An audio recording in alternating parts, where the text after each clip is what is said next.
আসসালামু আলাইকুম। Sabina cooking house and blog থেকে স্বাগতম। আশা করি আল্লাহর রহমতে সকলে ভালো আছে। আজকে আমি এই মজাদার পায়েসটি কীভাবে তৈরি করলাম তা আপনাদের সাথে শেয়ার করব। তালের আটি বা তালের বিচি বা তালসা যাকেই বলা হয় একই নাম। এই তালসা দিয়ে আমি একটি মজাদার পায়েস স্পেশালিভাবে তৈরি করেছি এবং কীভাবে তৈরি করলাম তা আপনাদের সাথে শেয়ার করবো। চলেন সবাই দেখে নিই মজাদার রেসিপিটি।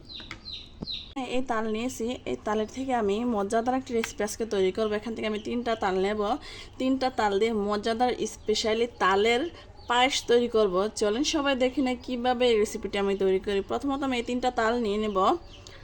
আমি 3টা তাল নিয়ে নিয়েছি এবং কেটে এই শাঁসটা বের করে নেব।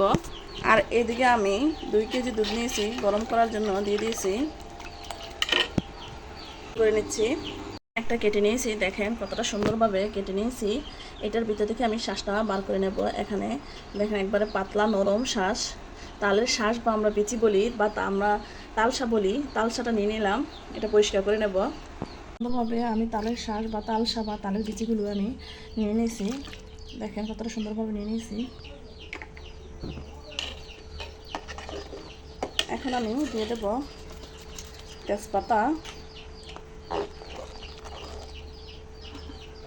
2টা দারচিনি, এলাচ, লং, একটু ভালো করে নাড়াচাড়া করে নেব।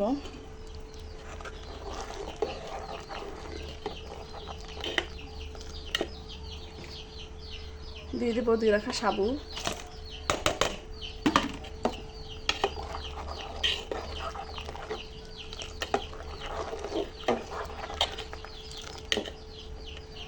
এবার আমি দিয়ে দেবো চিনি, স্বাদ মতো, অবশ্যই পায়েস একটু মিষ্টি খায়।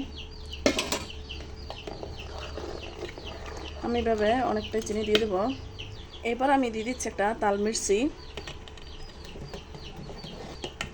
চিনি এবং তালমিস্ত্রি আমি দিয়ে দিলাম। আপনারা অবশ্যই শুধু চিনি দিয়ে তৈরি করতে পারবেন বা তালমিস্ত্রি দিলে আর খেতে সুস্বাদু হবে, তার জন্য আমি তালমিস্ত্রি দিয়ে দিলাম।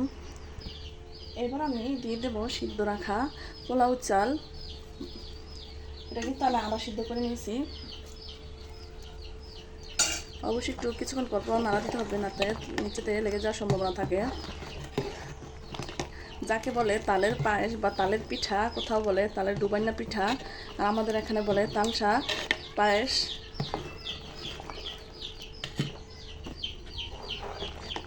দেখেন মিক্সিটা গলে কতটুকু হয়ে চলে আসছে। এটা কিন্তু আমি আরও অনেক গাঢ় করে নেব।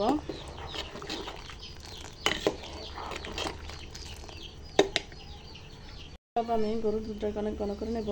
গরুর দুধটা সুন্দরভাবে দেখেন কত সুন্দরভাবে বলক আসছে, অনেকটা গাঢ় হয়ে চলে আসছে। এবার আমি দিয়ে দেবো তালের বিচি বা যাকে বলা হয় তালসা, এক এক করে সবগুলো দিয়ে দেবো।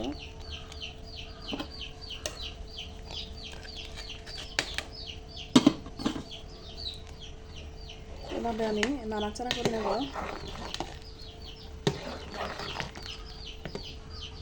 কিশমিশ দিয়ে দিব, কারণ কিশমিশ কেন আপনারা প্রথমত ধুয়ে নেবেন, কারণ কিশমিশ দেখতে যতটা সুন্দর না এর ভিতরে অনেক ময়লা থাকে, আপনার ধুয়ে পরিষ্কার করে এরপরে দিবেন। এবার আমি দিয়ে দিচ্ছি কিশমিশ,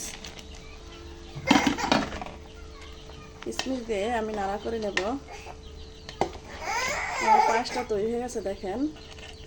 এবার আমি তুলে নেব। আলহামদুলিল্লাহ আমার তালের পায়েস রান্না প্রায় শেষ। এবার আমি চুলাটা অফ করে দেবো। যদি আমার ভিডিওগুলো আপনাদের ভালো লাগে তো অবশ্যই আমার পাশে থাকবেন। দেখেন সর্বশেষ লুকটা কতটা সুন্দর। আমার তালের আটি দিয়ে পায়েস দেখেন কতটা সুন্দর ও খেতে খুব সুস্বাদু হবে। দেখেন কতটা লোভনীয় দেখা যাচ্ছে। যদি আমার ভিডিওগুলো যদি ভালো লেগে থাকে অবশ্যই আমার চ্যানেলটাকে সাবস্ক্রাইব করবেন, সকলে আমার পাশে থাকবেন। সকলের জন্য দোয়া রইল। ফি আমানিল্লাহ। আল্লাহ হাফেজ।